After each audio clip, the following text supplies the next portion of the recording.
الحمد لله الذي ذي العزة والعلا والصلاة والسلام على سيد الأنبياء شمس الضحى بدر الدجى نور الهدى منبع الجود والعطاء أما بعد أعوذ بالله من الشيطان الرجيم بسم الله الرحمن الرحيم قل إن كنتم تحبون الله فاتبعوني يحببكم الله صدق الله العظيم وصدق رسوله النبي الكريم إن الله وملائكته يصلون على النبي يا أيها الذين آمنوا صلوا عليه وسلموا تسليما اللهم صل على سيدنا ومولانا محمد معدن الجود والكرم وآله وبارك وسلم الصلاة والسلام عليك يا رسول الله وعلى آلك وأصحابك يا حبيب الله سارے حضرات درود شریف پڑھیے الصلاة والسلام علیک یا نبی اللہ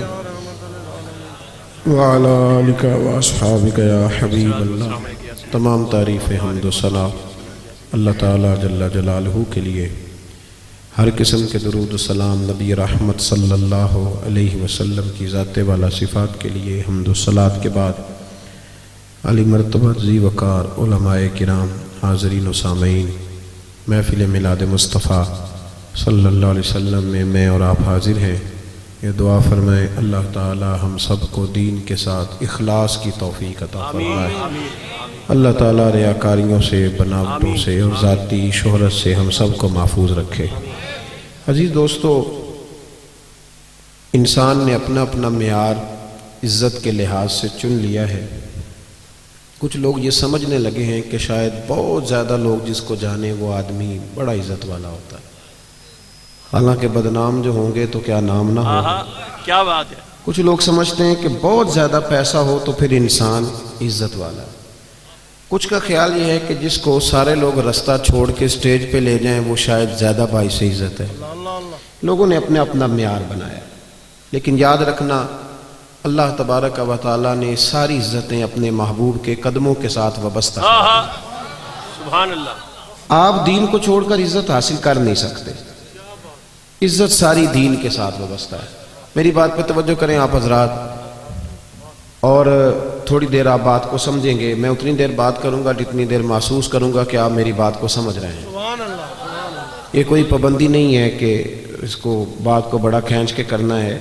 اعلیٰ حضرت رحمۃ اللہ نے لکھا ہے جس نے لوگوں کا وقت ضائع کیا اس نے بھی حساب دینا ہے. تو کوئی بات اس لیے بار بار نہیں دہرائی جائے گی کہ گھنٹہ یا سوا گھنٹہ پورا کرنا ہے.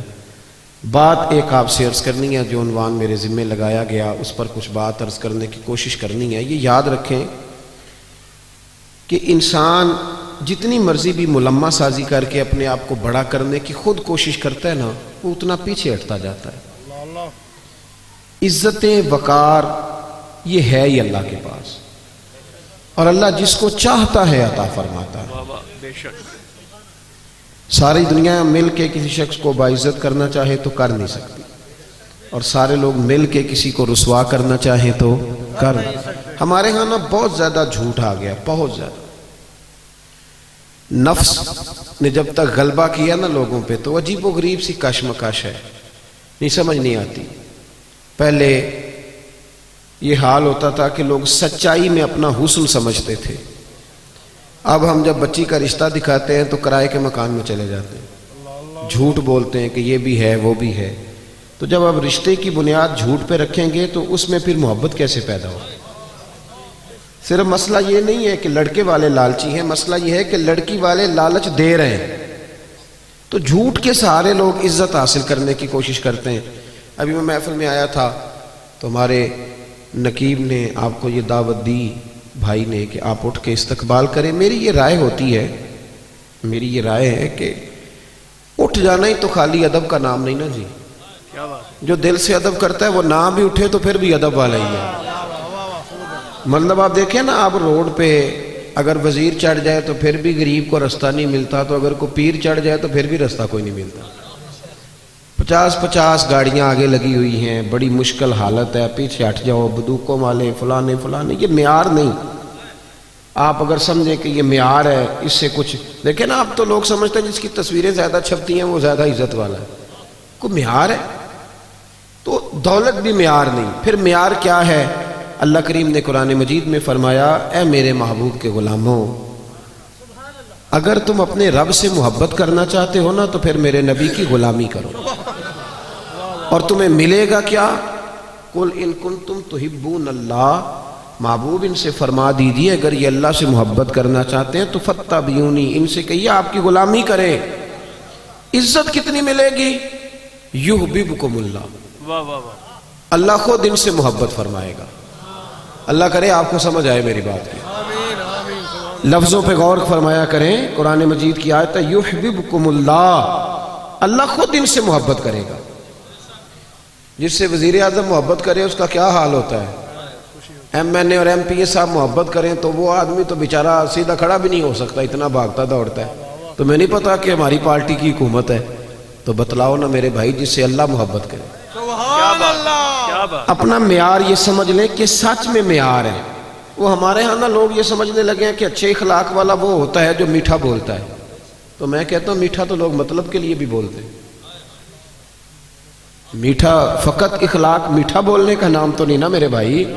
وہ جو سیل مین کپڑا بیچتا ہے نا دکان پہ، اس کی ڈیوٹی ہوتی ہے کہ گاہک جتنا مرضی کڑوا ہو تو انہیں میٹھا ہی بولنا ہے، اور جو مالک لفظ کہتا ہے وہ بڑے شاندار ہیں، وہ کہتا ہے اس کے سامنے نہیں کڑوا بولنا، یعنی بعد میں جو مرضی کرتے رہنا۔ تو یہ اخلاق تو نہیں نا کہ آپ اپنا کام نکالنے کے لیے گدھے سے بھی دوستی کر لیں، کہے میں بڑا با اخلاق ہوں۔ اخلاق تو سچ بولنے کا نام، اخلاق تو پورا تولنے کا نام ہے۔ اور سن لیں اخلاق تو مخلص ہونے کا نام ہے۔ میری بات پہ توجہ کرنا، اخلاق کا بہت بڑا جز جو میرے نبی کریم نے بیان فرمایا، اخلاق کا بہت بڑا جز وہ یہ ہے کہ جو اللہ نے آپ کو دیا ہے نا، آپ اس پہ راضی ہو جائیں، اللہ عزت عطا کر دے گا۔ دو لفظوں میں نبی پاک علیہ السلام نے بات کو سمیٹا۔ ایک صحابی نے کہا تو حضور عزت کیا ہے؟ فرمایا جو رب نے تجھے دیا اس پہ راضی ہو جا تو عزت دار ہو جائے گا۔ عرض کی حضور ذلت کیا ہے؟ فرمایا لالچ نہ کرنا ورنہ ذلیل ہو جائے گا۔ یہاں اس قدر زیادہ لالچ ہے، اس قدر زیادہ لالچ کہ دین جو خالص جو دین اللہ رسول کو راضی کرنے کا نام تھا، آخرت کی فکر کرنے کا نام تھا، وہاں بھی دیہڑیاں لگتی ہیں، وہاں بھی معیار بن گیا ہے۔ میں کہا کرتا ہوں کہ اور بڑے کام تھے، دھوکہ دے کے بندہ اور کسی طریقے سے کمائی کر لیتا کہ اللہ رسول کا نام ہی رہ گیا تھا کمائی کرنا، اسی نام پہ اب کمائی کرنی تھی، اب یہی کام باقی رہ گیا تھا۔ بھائی عزت دیکھیں نا، کچھ لوگ سمجھتے ہیں کپڑوں میں عزت ہے۔ وہ ایک درویش نے مثال لکھی ہے، اس نے کہا کہ ایک آدمی نے نا اپنے بہت سارے دوستوں کو اپنے بیٹے کے ولیمے کی دعوت پہ بلایا تھا۔ تو آپ کو پتہ ہے اب جب تک آپ نے کپڑے زبردست نہ پہنے ہوں تو تب بھی مارکیٹ میں کوئی ریٹ نہیں ہوتا، یہ بھی بہت بڑا معیار ہے۔ اب اس نے دعوت پکائی، سارے لوگوں کو بلایا، تو ایک دوست اس کا تھا بڑا مالدار، اس کی ورکشاپ تھی، تو وہ بیچارہ گھر نہیں گیا بلکہ ورکشاپ سے ہی ولیمے پہ آ گیا۔ تو کپڑے میلے کچالے تھے، تو وہ جو باہر کھڑا تھا نا باڈی گارڈ، اس نے کہا تو کدھر؟ اس نے کہا میرا بھی یار ہے، اس نے بلایا۔ اس نے کہا میرے مالک کے تو سارے تگڑے تگڑے یار ہیں، تیری طرح کا تو اس کا کوئی یار ہے ہی نہیں، تو چھٹی کر۔ اس نے کہا نہیں میرے پاس دعوت آئی تھی، یہ تو بس میں ورکشاپ سے آ گیا ہوں، گھر نہیں گیا۔ اس نے کہا نہیں میاں یہ کوئی معیار نہیں، تیری حالت ہی کوئی نہیں۔ آپ کو پتہ ہے نا آج کل بندے کی قدر نہیں، اس کی جیب کی قدر ہے۔ محفل میلاد میں بھی آپ 1.5 لاکھ روپے آپ کو سٹیج پہ بٹھایا جائے گا، ہاں جس کے ہاتھوں میں نوٹوں کی دتی ہوتی ہے، سارے نعت خانوں کو اس کا نام یاد ہوتا ہے، اس کی نظر شیر بھی کیے جاتے ہیں۔ جس کے پاس پیسے نہیں ہوتے وہ تو بیچارہ پیچھے چھپ کے بیٹھا ہوتا ہے۔ اچھا اس کو تو عاشق رسول بھی کوئی نہیں مانتا، اب تو عشق بھی نوٹوں پہ بکنے لگا ہے کہ جتنے پیسے اونچے اچھالے گا اتنا بڑا عاشق رسول ہوگا۔ کیا تماشا عجیب بنا لیا لوگوں۔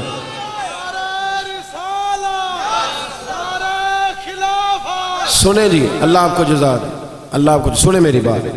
تو وہ بندہ نا بیچارہ فیکٹری سے سیدھا ورکشاپ سے ہی آ گیا، اس نے کو نہ داخل ہونے دیا، کہا بھاگ جا، میرے جو مالک ہیں ان کے تو مالدار لوگ دوست ہیں، تو کدھر سے آ گیا؟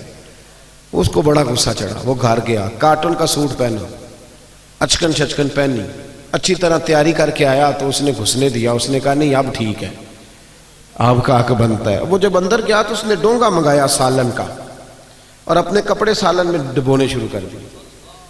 کبھی ویس کو ڈبوتا, کبھی کرتا ڈبوتا, کبھی بازو ڈبو. اس نے کہا یہ کیا کر رہے ہو؟ کہنے لگا میری دعوت تو نہیں, دعوت تو کپڑوں کی ہے, کیونکہ میں تو پہلے بھی آیا تھا, مجھے کسی نے گھسنے ہی نہیں دیا.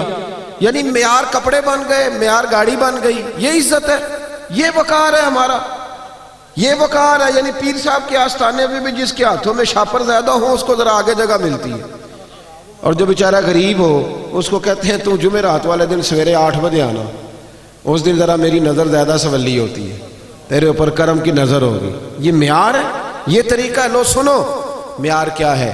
صاحب طبقات میں لکھا, صاحب اسد الغابہ نے لکھا, حضرت عمر کا زمانہ, اللہ تعالیٰ نے بہت زیادہ مال دیا مسلمانوں کو.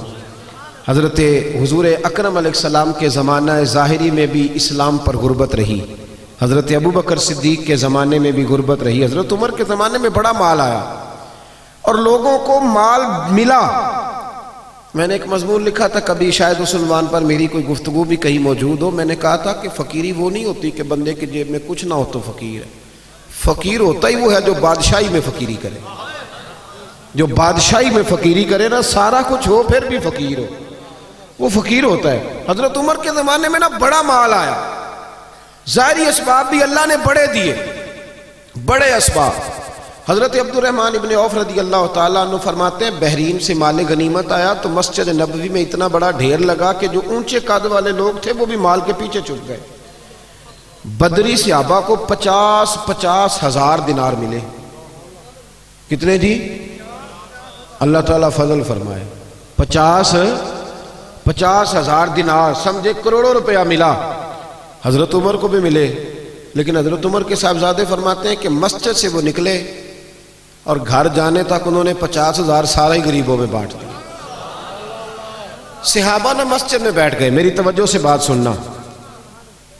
صحابہ مسجد میں بیٹھ گئے, کہنے لگے یار اتنے ملکوں کے وزیر آتے ہیں, سفیر آتے ہیں, پر عمر فاروق کی طامت وہی پھٹی ہوئی, کرتا وہی پیوند والا, عجیب آدمی ہے. اب تو اللہ نے آسانی بھی دی ہے, کرتا ہی بدل لے.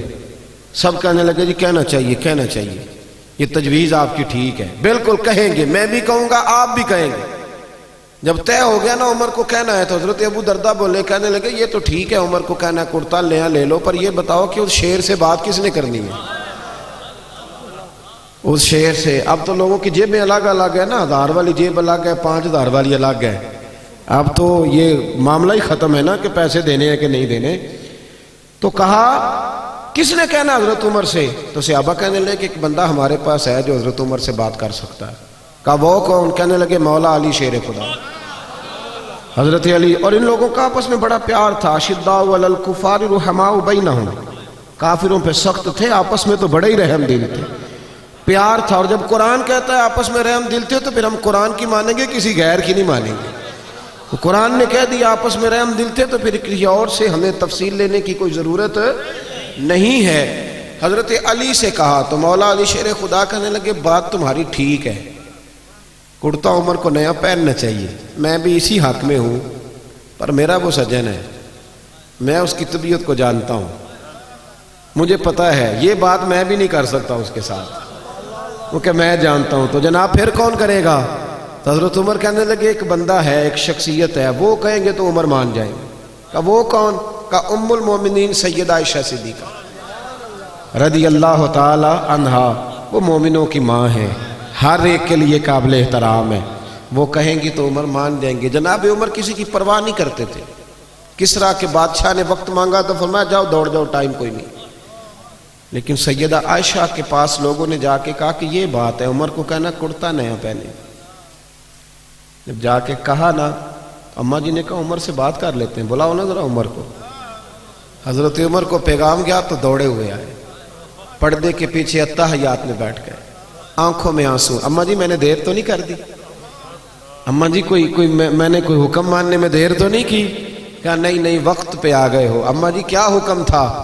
جناب فاروق اعظم رضی اللہ تعالیٰ عنہ کے پوچھنے پر سیدہ فرمانے لگی اب تو کئی ملکوں کے وزیر سفیر آتے اور اللہ نے آسانی بھی دے دی ہے, تو عمر کرتا بدل ہی لے, سب لوگوں کی خواہش ہے. جب سیدہ نے کہا تو فرماتی ہے میں نے پوری بات عمر کو سمجھائی, پر قربان جاؤں فاروق اعظم رضی اللہ تعالیٰ سنتے رہے. جب میں خاموش ہوئی تو کہا اماں جی مجھے بھی اجازت ہے ایک جملہ کہنے کی. کہا عمر اجازت ہے. تو جناب عمر رو پڑے. کہنے لگے میرے لیے ضروری ہے آپ کی بات ماننا. آپ جیسے کہیں گی میں مان لوں گا, پر مجھے اسی طرح کے کرتے پہنائیے گا جس طرح کے میں رسول پاک کے دور میں پہنا کرتا, اور میں انہی طریقوں پہ چلنا چاہتا ہوں جن پہ ابو بکر صدیق چلے. اماں جی میں سمجھتا ہوں کہ میری عزت کرتے میں نہیں, میری عزت تو محمد عربی کی غلامی میں ہے, آپ مہربانی فرمائیں. کہتی ہیں وہ جناب عمر کی بات میرا کلیجہ چیر گئی اور میں نے رونا شروع کر دیا. میں رونے لگی اور میں نے کہا عمر آپ جائیے, بات صحابہ کی بھی ٹھیک تھی پر جہاں آپ کھڑے ہیں نا سب سے بہترین کھڑے ہیں, آپ جائیے. میرے بھائی کپڑوں میں عزت رہ گئی, گاڑیوں میں عزت رہ گئی, دولتوں میں عزت رہ گئی. اور میرے بھائی دولت میں بڑی عزت ہوتی تو سب سے زیادہ دولت سیدہ فاطمہ الزہرا کے گھر میں پڑی ہوتی. اگر مال بڑا شاندار ہوتا نا, بڑا ضروری ہوتا, تو سب سے زیادہ امام حسن اور حسین کی تجوریوں میں ہوتا. لیکن میرے نبی نے تو ہاتھ اٹھا کے دعا مانگی کہ اللہ میرے اہل بیت کو ضرورت کے مطابق روزی دینا. حضور نے, آپ کہیں ثابت کریں کہ نبی کریم نے کہا یا اللہ میرے بچوں کو زیادہ مال دے. حضور نے تو کہا اللہ ضرورت کے مطابق دے, ضرورت کے مطابق. کتنے لوگ بیٹھے ہیں مجمع میں اور سب کا دعویٰ ہے کہ ہم بڑے غریب ہیں, بڑے مجبور ہیں, لیکن کسی کی بیٹی بھی اتنا کام نہیں کرتی کہ ہاتھوں پہ چھالے پڑ جائے, پر میرے مصطفیٰ کی بیٹی نے اتنا کام کیا ہے. سیدہ فاطمہ کے بارے میں صحیح بخاری میں ہے کہ حاضر ہو کے چھالے دکھائے, یا رسول اللہ کام کر کر کے چھالے پڑ گئے, اگر ایک غلام مل جائے تو کام کاج میں ہاتھ. یہ بھی حضور کا میلاد ہے, اسے بھی ذرا سمجھو. ہم نے تو اپنے بچوں کو شہزادے بنا دیا ہے, وہ تو کوئی تنکا بھی اٹھانے کو تیار نہیں, لیکن محبوب کی وہ شہزادی جو شہزادی کونین ہے اور جنت کی عورتوں کی سردار ہے, میرے رسول پاک کی صاحبزادی نے آ کے کہا حضور چھالے پڑ گئے, کوئی غلام مل جاتا تو کام کاج میں ہاتھ بٹاتا. تو مصطفیٰ کریم نے جب چھالے دیکھ کے بیٹی کے تو آنکھوں میں آنسو آ گئے, اور آنسو پوچھ کے فرمایا فاطمہ تجھے ایک نسخہ نہ دوں. حضور حکم کریں, فرمایا 33 بار سبحان اللہ پڑھا کر, 33 بار الحمدللہ پڑھا کر, 34 بار اللہ اکبر پڑھا کر, تجھے غلام آزاد کرنے کا ثواب ملے گا. پر بیٹے چکی تو نے خود ہی پیسنی ہے, آٹا تو نے خود ہی گوندنا ہے. کوئی شخص بتا سکتا ہے کہ مولا علی کی جائیداد کہاں کر کے تھی مدینے میں؟ حضرت علی کا جب تک نکاح نہیں ہوا تھا نا مسجد میں سویا کرتے تھے. یہاں تو حضرت علی کے نام پر لوگوں نے محلات تعمیر کر لیے ہیں نا. علی دے ملنگاں دے پیسے گنے ہی نہیں جاندے ہیں, ملنگ حضرت علی کے, غلام حضرت علی کے. اور کیا بات ہے دولتوں کی اور جناب صورتوں کی. حضرت علی شیر خدا کا جب نکاح ہوا تو حضرت حارثہ بن نعمان رضی اللہ تعالیٰ عنہ کا ایک مکان تھا. میری باتوں کی سمجھ آ رہی ہے آپ حضرات کو؟ تو وہ مکان عاریتاً یعنی کرائے پر نبی کریم نے لیا, اس میں سیدہ فاطمہ رہنے لگی. بھائیو عزت وہ ہے جو رسول پاک کی سنت میں ہے, عزت وہ ہے جو نبی پاک کے طریقے میں ہے, عزت وہ ہے جو حضور کے رستے پر چلنے میں ہے. یہ داڑھی ہے نا انسان کے چہرے پر, توجہ کرے میری طرف. نبی پاک نے فرمایا جب میرا غلام سفید داڑھی لے کے قبر میں جاتا ہے نا, دیکھو حضور کی سنت کی عزت. میرا عنوان یہ ہے کہ کی محمد سے وفا تو نے تو ہم تیرے ہیں, اور یہ جہاں چیز ہے کیا لوح و قلم. اس شعر کا مطلب پتہ کیا ہے؟ کی محمد سے وفا تو نے تو ہم, اس کا کیا مطلب ہے؟ یہ اقبال کا نا کلام ہے. پہلے انہوں نے شکوہ لکھا تھا, پھر جواب شکوہ, اور جواب شکوہ میں وہ یہ کہتے ہیں کہ یہ نا اللہ کی طرف سے مجھے الہام ہو رہا ہے, یعنی میرے دل میں باتیں آ رہی ہیں اللہ کی طرف سے. تو ان میں آخری بات گویا اقبال کہتے ہیں کہ عالم تصورات میں اللہ نے مجھ سے کہا ہے, عالم تصورات میں رب نے کہا ہے کی محمد سے وفا تو نے تو ہم تیرے. اللہ فرماتا ہے اگر محبوب کا غلام بنے گا تو پھر میں تجھ سے محبت کروں گا, یعنی وہی والی آیت جو میں نے پڑھی یحببکم اللہ. اور فرمایا یہ جہاں چیز ہے کیا, شعر ساری زندگی سنتے ہیں نا, سمجھتے نہیں نا جی. لوح و قلم, قلم سے نصیب لکھے جاتے ہیں, قلم سے لوح محفوظ پر نصیب لکھے جاتے ہیں. تو اللہ فرماتے ہیں اگر نبی پاک سے وفا کرو گے نا تو نصیب نہیں لکھوں گا, قلم ہی تمہیں دے دوں گا, جس طرح کا دل کرے اپنا نصیب لکھ لینا. لوح و قلم, میں تجھے قلم دے دوں گا نا تو اپنی مرضی سے لکھ لینا, تو لکھ لینا, رب تجھے عطا کر دے گا.